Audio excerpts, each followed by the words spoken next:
Please ఎలా ఉన్నారు? Welcome to Indian tasty recipes. ఇవాళ సొరకాయ క్యారెట్ హల్వా ఎలా చేద్దామో చూసేద్దాం. మరి ఈ రెసిపీలోకి వెళ్ళబోయే ముందు మా ఛానల్ లైక్ చేయండి, షేర్ చేయండి, సబ్స్క్రైబ్ చేయండి. మరి చూసేద్దామా? Let's get started.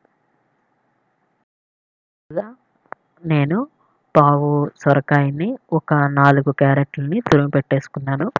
తర్వాత జీడిపప్పుని, బాదం పప్పుని సన్నగా తరుక్కొని పక్కన పెట్టుకున్నాను.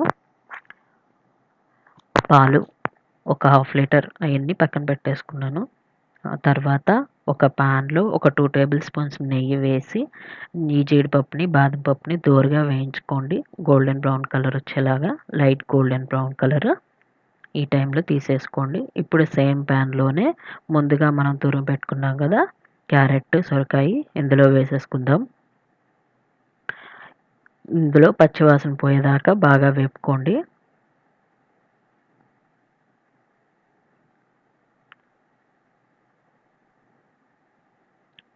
ఇలా మూత పెట్టేసేసుకోండి. చూసారు కదా బాగా వేగిపోయింది. ఇప్పుడు ఇందులో ఒక హాఫ్ లీటర్ పాలు పోసేసుకుందాము. ఈ పాలల్లో బాగా కుక్ అవ్వాలన్నమాట.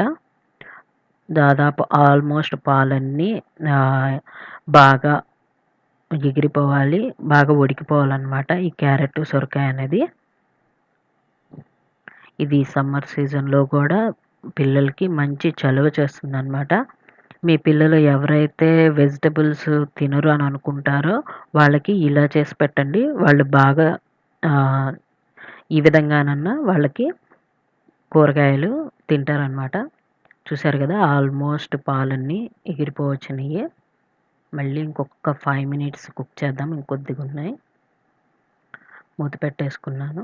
ఇప్పుడు ఒక 2 యాలక్కాయలు అందులో వేసేసుకుందాం.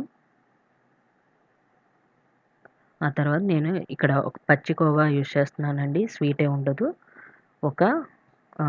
ఒక పావు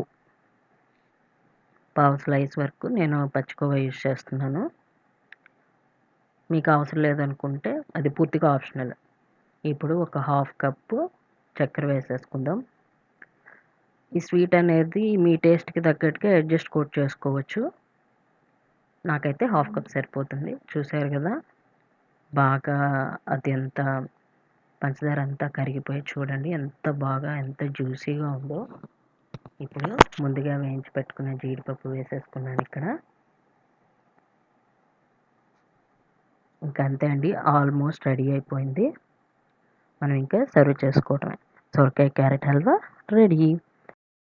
మీకు ఇంకా కావాలనుకుంటే మా ఛానల్ లైక్ చేయండి, షేర్ చేయండి, సబ్స్క్రైబ్ చేయండి అండ్ ఈ రెసిపీని ట్రై చేసి కింద కమెంట్స్లో చెప్పండి.